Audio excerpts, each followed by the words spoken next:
Hello and welcome to the Seahawkers podcast, episode 459. I'm Brandon Schultz, and I am joined by my good buddy on location in Frisco, Texas, home of the East-West Shrine Bowl. We're in town. It's been a couple days, and we've been enjoying that. But maybe what we didn't enjoy was the two teams that ultimately made the Super Bowl, Adam.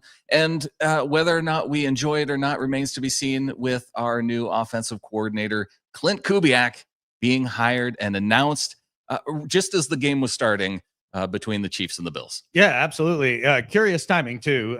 Thank you so much, Seahawks, for putting that out right in the middle of championship weekend, putting us in the dilemma of, well, do we watch the games like people, or do we not do that and go live immediately to talk about the news?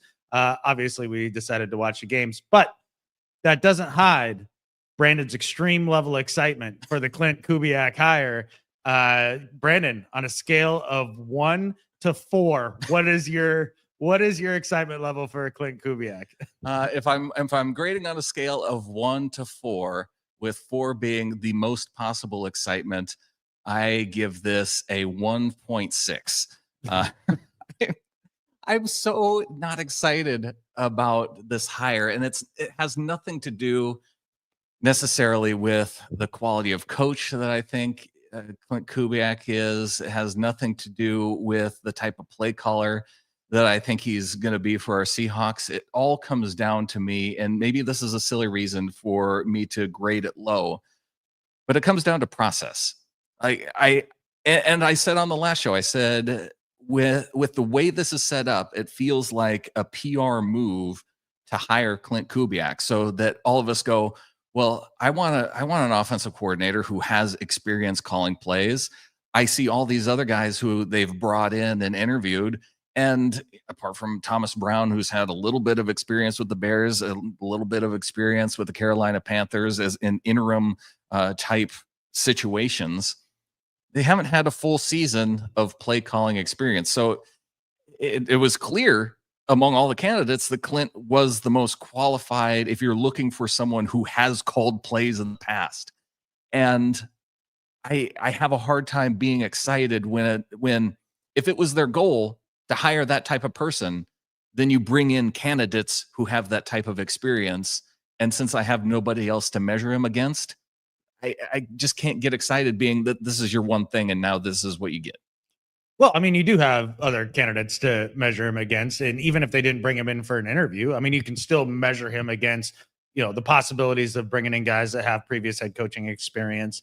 If they didn't hire one of those guys, like I kind of understand dinging your grade a little bit, but the idea that the process itself is something that is problematic, I don't know. I'm more into results, man. And the results that I was looking for was an offensive coordinator who has done the job, who can handle half of a football team so that Mike McDonald can focus on the defense. And they've got a guy that in theory can do that. Now, I'm going to change the scale because I'm a cheater. On a scale of 1 to 10, I give it about a 6 because this is something I wanted. I wanted somebody that could come in, had some experience, knew how to run the freaking rock, could run a balanced offense. And that's something that Klint Kubiak has done at his previous stops. Now, the reason why I'm not like over the moon for this, it is a safe hire. That's something that we can say for sure, especially compared to the other candidates that they did bring in for the interview. And, kind of getting to your point of, well, it makes it look a little better because they did bring in guys with less experience. But at the end of the day, they did bring in a guy with some experience. Now, it wasn't somebody with prior head coaching experience, which is something that I think is important as we watch Andy Reid and Spagnuolo make, the 70th Super Bowl in a row here for them, having two co-head coaches on a staff, and Hawkblogger's previous posts about how many different teams have had success winning Super Bowls with two head coaches. That brings the grade down for me a little bit. But overall, I think Mike's a forward-looking guy. I don't think he wants to look for somebody that necessarily is a large retread, somebody that's been around the league a lot. Kubiak's been around the league. He's been in the league his entire life, but, kind of a guy that hasn't spent a lot of time as an OC in any one place. And that's the other thing that kind of gets to me is that short little stint as interim OC in Denver when Nathaniel Hackett had his meltdown, and then a full season in Minnesota, and then a full season with the Saints. The other thing that I know I understand about being more results oriented, it's hard at this point because we don't have any results to point to. And I see one of our listeners in chat saying nothing really means anything until you fix the O line. I guess if you're going to look at it through that lens, like I can be more excited about the O line being fixed because he is a guy who has coached in the NFL. I think he understands the NFL game a little bit better, and he's had to deal with offensive line issues in the NFL. As early as the season with the Saints and them having as many injuries and them finding a way to at least be competitive with a lot lesser talent.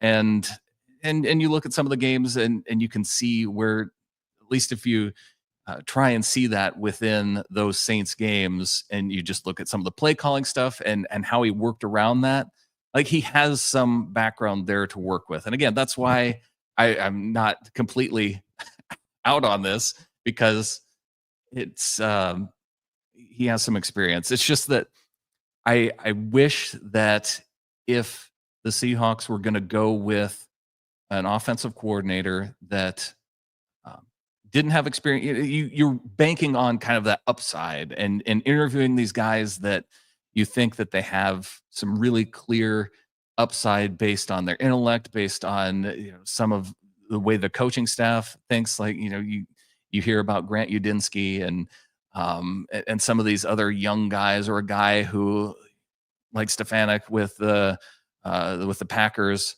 Did I get that right? Is that the Packers OC? Oh gosh, it's Stenovich. Stenovich. And I knew it was started with a st sound. Stenovich, they sounded like he came in for an interview, and he's kind of like the guy that's kind of right on the cusp, right? That's been right behind the play caller, has called plays in the preseason, and they didn't even give him a second interview. So again, it seems like they didn't know what they wanted based on the interview process. And that's why it has me a little more pessimistic about the hire.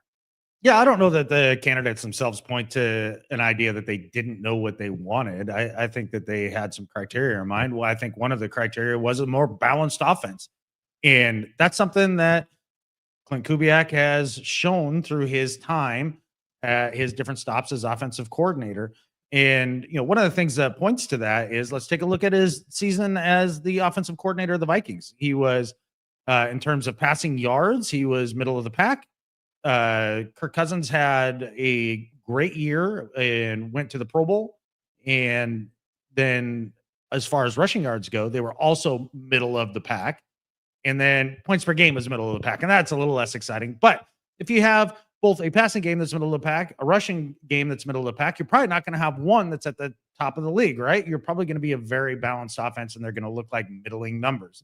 So that's something that I think they were looking for heavily. And I think points to, some of the things that he can bring to Seattle here.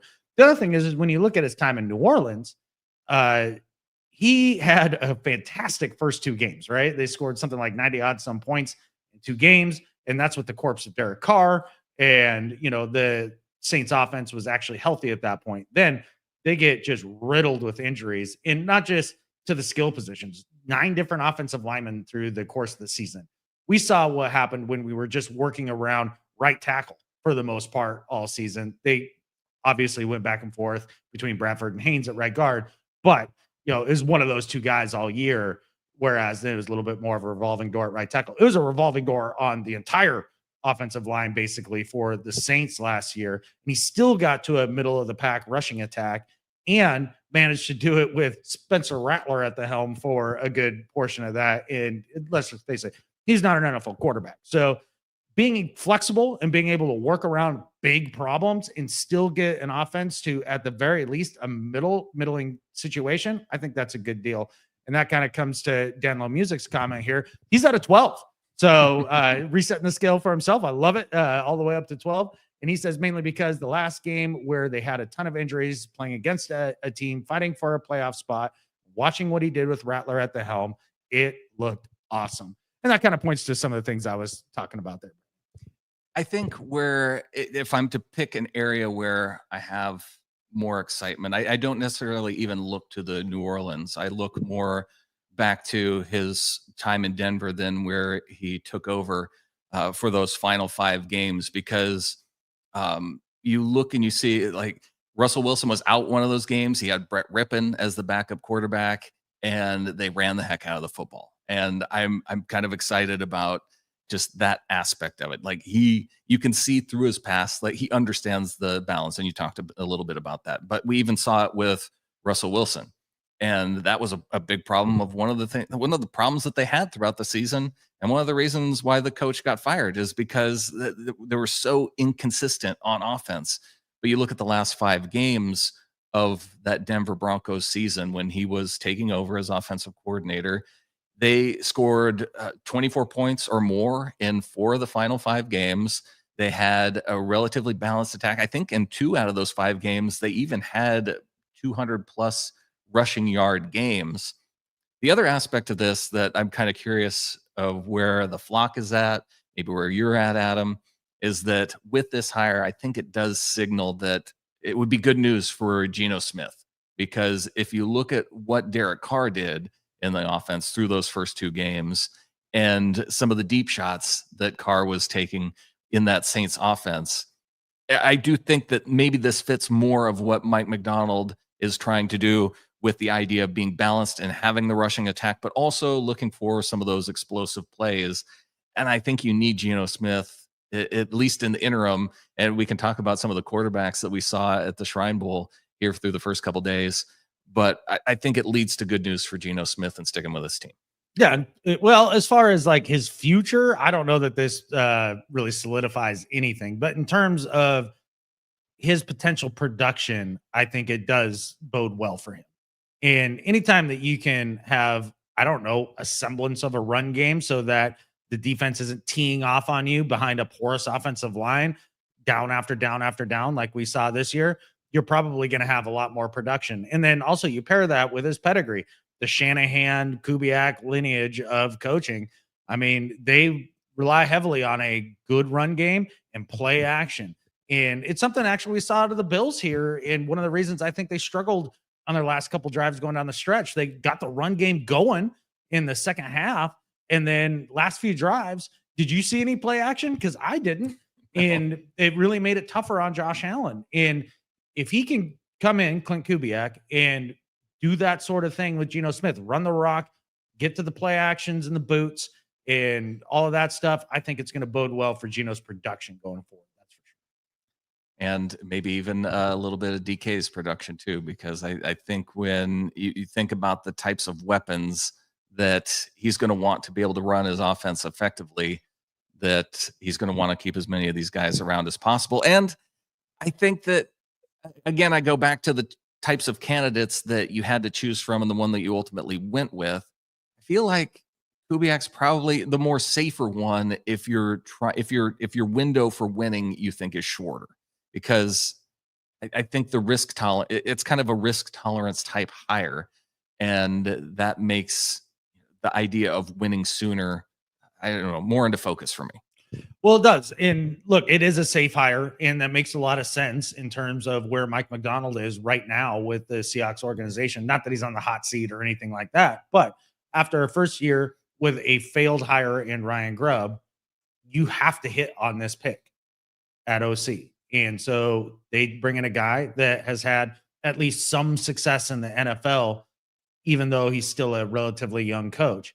And it's really interesting to compare, as you said, that first part stretch of the season with Denver with a terrible coordinator / head coach in Nathaniel Hackett. And then when Kubiak took over the play calling, as you pointed out, scoring 24 or more points in 4 out of the last 5 games, there's obviously a big uptick there. Now, is he necessarily of the same ilk as LaFleur and McVay and KOC? Remains to be seen. But his reputation when he was OC in Minnesota was having an explosive offense. So it could still be fireworks. We'll see. It's going to be an interesting go. I think when it comes down to it too, I want to have the type of defense that can be dominant. And so if the offense is more toward the middle, or can be dominant in a way that supports the defense, like we saw with the Eagles today and their win against Washington. It's not like um, they put up 55 points. So Yeah, easy, it's bud. I mean, they do have an explosive offense, but they can do it in so many different ways. They have the ground game. They have a quarterback that, I mean, we saw with Hurts. Like, I know maybe the thought out there is that he's carried along with this team. And yes, of the four final quarterbacks, like you would look at him and go, well, he's number four on this list of quarterbacks who have made the championship team, but never turned it over, made some really good throws when he had to, and had the running game to balance things out. So it wasn't necessarily all on Jalen Hurts, but again, he made some of those big plays in some key moments. Um, so I think you can get to that. I don't know if Kubiak's that offensive mind that necessarily gets you to 50 plus points, but uh, maybe we can still hope and hang our hat on that with what we saw in those first couple games with the Saints. Yeah, well, I mean, they scored 20 or more points in 11 games with his time at the Vikings. So, that speaks to some explosiveness right there. And Josh Duhuman in the comments I saw earlier, speaking to the idea of his affinity for fullbacks and possibly Klint Kubiak's affinity for fullbacks. I'm into it, man. Like you can see the Eagles are in the Super Bowl because they committed to pounding the rock. The Bills just about knocked off the Bills or the Chiefs and the refs by pounding the rock. Like that's impressive stuff. And that's where the league is going. And that's what Mike wants to see. He wants to play that physical brand of football that they played in Baltimore, wants to replicate it here in Seattle. And I'm here for it. I will say that they were the Bills were running so well with the football until they got into those short yardage situations. And the contrast between the two games, the Eagles' ability to pick up those short 1 and 2 yards versus the Bills' like relative inability to, and they were, I don't know, maybe a little bit above 50% when they got into those short yardage situations, but it wasn't like the Eagles that you could count on. Like when they got there, they were going to get it. Oh, for sure. I mean, we're talking about tush push proficiency here, and the Bills not quite as proficient at it as the Eagles, and even with a larger quarterback in Josh Allen. But we'll see what that means for the Seahawks in terms of their short yardage situations. That was something that Ryan Grubb struggled with, and something that I know that Mike McDonald wants to get cleaned up.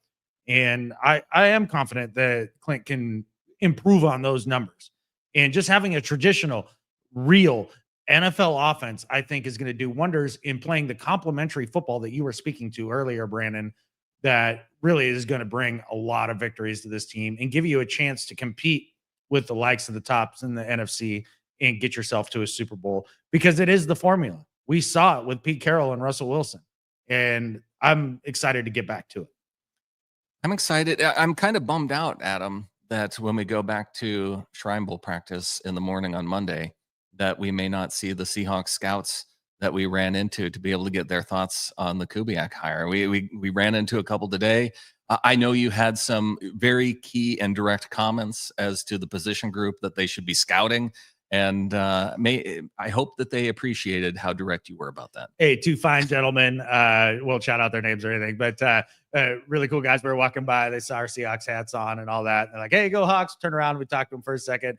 And just talking about what they're looking for and everything. And as a service to all of you fellow 12s and all of you little flockers, I said, so I really hope you're looking at guards and then guards and then more guards. And they chuckled at that. But they did assure us that they had our back and that there was something that they were very focused on. So we know that at least from the scouts, they're looking at it. Well, why don't we talk about and kick off some of our Shrine Bowl coverage? Because yes, Adam, we are live here in Frisco, Texas, and we get to drive up every day to the North Texas Stadium to watch some of the practices. And the game is going to be down at AT&T Stadium. That's going to be fun. But we did get to see some guards, and which leads me to some of the guys on the West team. because those are probably the ones where we've been able to get the best idea from just based on their practices.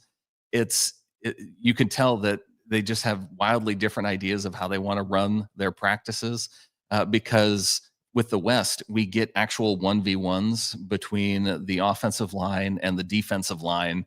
And it gives you so much better an idea of what these guys are capable, just because you're seeing them do 1v1 reps versus some of these best college players that are here at the Shrine Bowl. And one of the guys, Adam, that I want to talk about first is Montana State interior offensive lineman Marcus Ware. And I say interior offensive lineman because we've seen him lined up at left guard, we've seen him lined up at center, and we've even seen him lined up at right guard and taking snaps on those 1v1 drills. We did. And, one thing that's clear when you're looking at him compared to the other guys is he does seem a smidge smaller. I'm not saying he's undersized or anything like that, but he's held up as well, if not better than everybody else there in his 1v1 reps and against some good competition too. And we'll talk about some of those D linemen that he's been going up against. There's been a couple guys who have been really pretty flashy and exciting to watch, but he's done an excellent job. And even we have one of our Seahawks coaches coaching this position group, and he seems to be invested in Mr. Marcus. And so he calls him by name quite a bit in comparison to the other prospects. Yeah, Quinchon Odom, our offensive assistant / quality control on the offensive line. That was one thing that stood out, is that, as he was drilling some of these offensive linemen, he'd be coaching them up throughout, and then Marcus would be the one guy that he was calling out by name. And just something a little that we picked up on that we saw here. Another guy who, from a Seahawks related perspective, Adam, Drew Kendall is here. A guard from Boston College and son of former Seahawks offensive lineman Pete Kendall. Yeah, that was an interesting tidbit. Not something that I realized when I had gone through the roster and watching him out there, but the bootleg football guys, EJ and Brett, they pointed it out to us that he is indeed the son of former Seahawk Pete Kendall. He's had a nice showing while he's been here. He's been at center a bit and been playing the guard positions as well. Has held up nicely, and another nice prospect. And if in a pinch you need him to shag a punt, we did. That's true. We did get to see him at the end of practice shag punts. Not the most natural punt catcher, but he didn't put it on the ground, so I feel like that's an upgrade. He caught it over his head with his hands, like he didn't even trap it. I was impressed. It was impressive. Another guy who also was impressive. Well, let's see. Do we have him? Oh yeah, Luke Newman, the left guard from Michigan State. And this is a guy that just, even with some of the top competition, and I do want to get to some of the interior defensive linemen because I think they've stood out more to me, more so than some of the edge guys. But Luke was handling like all these big guys and was not backing off and losing ground on very few of some of his reps. Yeah, lost very few of his reps. Strong at the point of attack, strong hands. And, as far as judging feet in offensive linemen, I don't have a foot fetish, so I have a hard time. We'll get you there. We'll get you there. Yeah. So, but no, he's been good and been fun to watch. But we've definitely been focused on watching the lineman drills, no doubt about it, because of what the Seahawks do need going forward to be a successful team. And they may need some guys on the interior of the defensive line. Switching over to the East, Adam, Daniel Jeremiah mocked this defensive tackle to our Seahawks in the first round at pick number 18 on the East squad. It's Kenneth Grant, the defensive lineman from Michigan. And I know that there's a natural perception that Mike McDonald would want to get one of his former defensive line stars and bring him to our Seahawks, and maybe even filling a need because Jaron Reed not maybe knowing essentially where he's going to be going next year, if he's going to be re-signed. Maybe another run-stopping guy with some pass rush upside. They would be able to find that at number 18 with Kenneth Grant. Yeah, Grant, this is a guy that should make Chris Sims, thighs and butt team, very thick lower half, been explosive, has flashed a lot in his 1v1s, been impressive. And you say, maybe a need in the defensive line, but here's the thing is that at the end of the day, they defensive linemen and offensive linemen, they are always in need every single year. We're watching the Eagles right now go to the Super Bowl. And what did? They draft on the interior every single year, whether they quote unquote need it or not. And that's something that they focus heavily on, and it shows. And that's something I'd love to see the Seahawks do. And there's a depth at the guard or the center position in this draft, according to all the draft experts, to where you might be able to spend maybe a first round pick on another defensive lineman and still go back and dip into the guards and the centers and have quality guys there later on in the draft. A couple guys that make the all-name team, because I think that's important to John Schneider. We've seen it in the past, Adam. And two of them both playing the same position, both out of Kansas, and that is Mello Dotson and Kobe Bryant. That wouldn't be confusing at all if we had two Kobe Bryants both playing defensive back on our Seahawks. Yeah, well, as a Celtic fan, we have enough Kobe Bryants in our organization. I'm not sure that I need any more of that, but he has looked nice, and both corners have looked good. We haven't spent a lot of time watching receivers and cornerbacks at this point, so I'm going to reserve judgment a little bit until we spend a little more time here over the next couple of days watching those position groups. But both those guys have stood out. Well, a couple guys at the wide receiver spot on the East squad that maybe stood out for different reasons. Dante Thornton, the Tennessee wide receiver, and then another guy who was here, and we ended up. There's so many times in this at Shrine Bowl that you do like the double take. You're like, I'm pretty sure I know that guy. And one of those guys for us was Cam Chancellor, because we're like, why would Bam Bam Cam Chancellor be at the Shrine Bowl? And we figured it out. Cam is here supporting his nephew, Keandre Lambert Smith, who is a wide receiver and playing on the East squad. Yeah, and he's made some nice plays. He's looked good out there. And yeah, Cam's walked by a number of times now. And the first couple times, the first time I was like, that looks a little like Cam Chancellor. Man, he's must just be another extremely handsome human just walking around. And then he walked by a second time. I was like, wait a second. I'm pretty sure that's Cam Chancellor. And then by the third time, it's like, oh my God, that's actually Cam Chancellor. And if I do get a chance at some point during this week, if he's still here, I'd love to have a little chat with Bam Bam, my all-time favorites. Yeah, Adam probably going to fanboy his way into as low key as possible. And I'm not starstruck, but that's a dude. That's a dude. Last guy I want to mention on the East squad, Jared Christian Lichtenhan, who is an offensive tackle from Oregon State. That was a guy, maybe we haven't seen the drills necessarily for him to stand out, but you pick up on things just being here live. And this dude hits the pads different. Like when they're doing the blocking drills, like the sound like echoes where the other guys are just kind of softly hitting the pads. It's probably not soft at all, but yeah, it's a different kind of sound when Jared was hitting the pads. It was crazy. No, it was very interesting, and we have watched a bit of him. One of the taller guys, I think, is he a tackle prospect? I think he would be a tackle prospect. Yeah, and but a little stiff in the hips, and has a tough time with pad level, or at least that's what it appears to me, as somebody who's not an offensive line expert who's desperately trying to learn more about the position here. But the other thing about just the violence in which he hits the pads is one thing that I watched a little bit today, Brandon, is where they put their hands on the pad when they were hitting it. And most guys would take both of their hands and put them up kind of side by side, right up against the pad. And on each time, and what they would do is they would simulate a snap, and then they kind of attack them with the pads, and as the offensive linemen retreat as if they're in pass protection, and they hit the pads 2, 3, 4 times. Each time, he'd kind of stagger his hands up and down a little bit and move back and just boom, boom, boom like that. And it was different than every other offensive lineman. Now, is that an advantage? Is that the sort of hand work that you want to see out of an offensive lineman? I don't know. I'm not an expert on that yet, but it did stand out as being something a little different. And yes, he is a Redwood, Clinton. Yeah, and that's one of the things that I think it's easy to get caught up in these types of situations, because you're here live and you see all these large humans, and then you see other guys who just stand out among these other large humans. And I think your natural sense is to go, oh my gosh, I'm really interested in this guy now because he's just so much bigger than these other guys, which Right. is crazy. Right.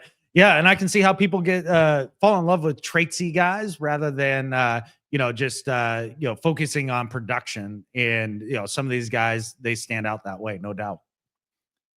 Yeah, and Dante Thornton, the Tennessee wide receiver, Thomas Cox in chat asking what position. He was wide receiver, and that was out of Tennessee. So Tall, fast, yeah. and beating corners downfield often. I think what I want to look for a little bit later here throughout the week is just seeing change of direction stuff, seeing work the middle of the field. And one of the things they do here at Shrine Bowl is they do put guys in positions that make them uncomfortable so that scouts, because there's 1,000 scouts here, 1,000 agents, all that stuff. They want to push them to see what they're capable of outside of their comfort zone.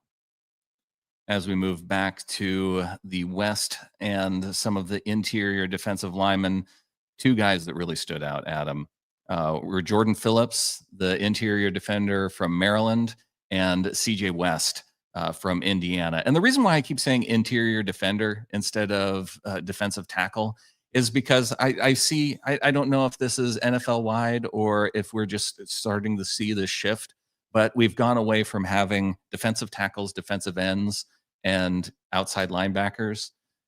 We've now gone to interior defenders and edge defenders. Yeah, that does seem to be the way that they're classified. I'd like to talk about CJ to start with from Indiana. Instantly, in the very first one-on-ones that we watched, he was just beating dudes up, and he gets around anybody with ease. It's really outstanding, and I'm not sure he was known for that through his playing career in the college ranks, but boy, he has looked explosive at getting after the quarterback. He was one that immediately stood out because yes, he was getting in the backfield immediately, and that was even on before we got to the 1v1 drills. And you're like, yeah, that dude can play, and it's obvious. And Jordan Phillips, another guy, maybe not to the level of CJ West, but out of Maryland, also when you're looking at some of those 1v1s, a guy who he was winning more often against his competition. Yeah, both the dudes from Maryland have looked pretty good out there, so it's been fun to watch. On the edge, one of the guys that stood out just in terms of motor was Tyler Batty out of BYU, and a guy that if he gets beat on the first move, some of these guys you see they get beat on their first move, and then they and that's it. That's all right. They're done. Yeah. But he is much more relentless. If he gets beat, then he's going to try the inside. If trying the inside doesn't work, then he's going to try and do a spin move, get around the backside, and until somebody blows the whistle. It's hilarious. So we didn't talk about our observations about this guy at all before we got on the pod here. And that's exactly it. It's not just the initial moves, it's the counters that he works off of and has the frame, has the length, and seemingly, has nice speed as well. So, an interesting prospect. Another defensive prospect that I have for the West was Elijah Huzzy, who was a defensive back out of North Carolina. And there was kind of a tense moment in practice where he went down. He was able to walk off the field, but he looked like, I don't know if we're going to see him throughout practice, but he made an amazing play over on the sideline. Yeah. And everybody is like, oh yeah, how about this guy who's kind of been tearing it up in practice early on. And then, but 3 or 4 plays later, he's down and then walking off the field. And so it was good to see them make some pass breakups. He seems more like a nickel corner because he was playing more toward the interior. I wasn't sure initially if he was a linebacker or a defensive back, but he plays all over the field. Yeah, he plays all over the field and made 2, 3, 4 great plays before going down. And definitely a guy that I would keep an eye on at the cornerback position with Josh Jobe. We don't know if they're bringing him back. He's on a 1-year deal.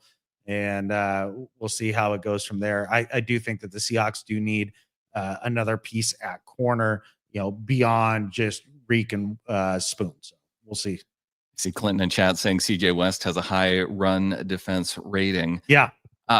This guy though, he can get to the passer because and maybe it is a talent type thing, but when he is overmatching the talent on the offensive line, they stand no chance.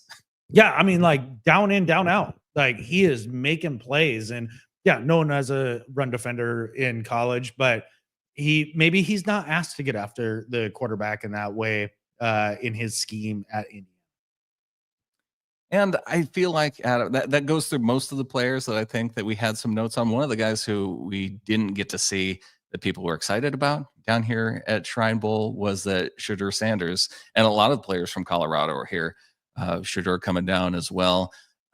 He is not practicing, but we got to be within like 5 feet of him as he was talking with Michael Vick. Yeah. So he's not playing or practicing, but he's interviewing and hanging out with Michael Vick. Yeah, hanging out with Michael Vick. Yeah, we were hanging out at the Hyatt where they were doing player interviews, and Shador came in. Obviously, he's not going to participate at the Shrine Bowl, which is fine. But yeah, just sitting there and watching him with Mike Vick. I'm just going to issue a public apology to Mike. I was sitting at the bar, looked over, and same thing with Cam. Like looked over, I was like, that looks a lot like Mike Vick. And I kind of looked down, and I had to look up again. I'm like, yeah, I'm pretty. Now I'm looking. And I'm like, that might be my thing. And like, look down. And by the third time I looked up and I'm like, I'm pretty sure that's oh no, he's looking right at me. And so if you felt like some weird white dude from Montana was staring at you, it was just to confirm that you are indeed who you are. So sorry.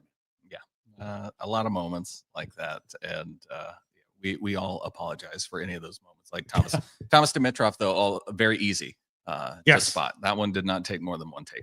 Best eyewear game in all of the NFL front offices, man. He always has dope glasses, but seemingly he seems like the cool kid in school that everybody loves, like, just dapping everybody up. And that's one of the cool things about being here at Shrine Bowl. It's such a laid back atmosphere and everybody's just mingling and hanging out around the sidelines, and you just bump into people and they're all willing to talk. Like, because they're like, oh, if you're here, you're legit enough for me to share a little bit of my time with. And it's been really fun. Everybody here likes football. That's one thing we're all into common. Yeah. So been a fun time. We've also been watching a little bit of Shadur Sanders just because we couldn't see him live. And so we pulled up some of the U-tape at him. Yeah. And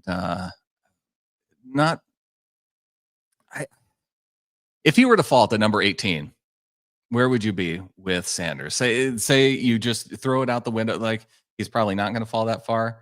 But if it happened that way, would you say the Seahawks need to take a swing and finally go get a quarterback? Oh, you're a tricky little bastard. You're trying to get me to give up my quarterback rankings before I do my quarterback ranking show. How dare you? Maybe. Yeah, I got to try, right? Yeah, you do. No, with that said, like, look, I'll make it real simple here. When you're going through all of these guys, there's not one of them that's even close to Geno Smith's talent. So if you're looking to replace Geno Smith, these aren't the dudes. Yeah, that's unfortunate because I know that down the road, well, developmentally, maybe we'll get into some of those other guys too, and yeah, so something to look forward to. It is a bummer that we're not going to see him play just against because one of the things of being in an all-star environment, your blocking might be a little bit better than it is usual than normal, although you might be. Your offensive line might struggle because there's guys on the other side of the ball who are all stars too. And just the idea of putting a lot of talent, you want to see how those guys react, and it goes to quarterback too. So it's disappointing, but you understand too that as for these guys, especially if they're expected to be a top pick, they don't necessarily either want to hurt their draft stock or risk getting injured and missing the next season entirely. Yeah, no, I totally understand why Shador is not participating. But with that said, if he somehow did become a Seahawk, he'd be very used to playing behind a terrible offensive line, as he certainly did at Colorado. Just watching a little bit of the U-tape, man, like, boy, howdy, under siege. And yeah, if he were to have played in the game, he undoubtedly would have played behind a better offensive line, no doubt about it. Well, we're going to get to watch these next couple of days. We'll get to watch the game on Thursday, maybe in between. We do have a day off on Wednesday, so maybe we'll be back live on Wednesday talking about what we've seen here coming up on Monday and Tuesday. You betcha. Want to share with all you guys the full experience down here because it's been fantastic. And just big shout out to Brett and EJ from Bootleg, kind of needling us to come down here. And not only that, but taking the time to, proverbially hold our hand, for the first day and kind of just show us the ropes and what it's all about and how it's all done. And it's been great. So just a really neat thing. Also want to send a big thanks and shout out to everyone who has helped support the show to get us over 5,000 subscribers. And if you haven't yet subscribed to the show, there's always a chance that we could fall back below 5,000. So we have to keep pushing. We've got to stay above that number. And a big part of that, hopefully, if this is you here coming here for the first time and you want to hear what we have to say about some of these college prospects, about what's going on with our Seahawks leading up to the draft this year, stick around, subscribe, and we'll have lots more to talk about leading up to the draft and going into the 2025 NFL season. I make this promise. If we get 25 new subscribers from this show, I will humiliate myself and introduce myself to Cam Chancellor. Will do it. You're going to do that anyway, buddy. I don't know. We'll see. And I think with that, there's only one thing left to say. Go Hawks. Go Hawks.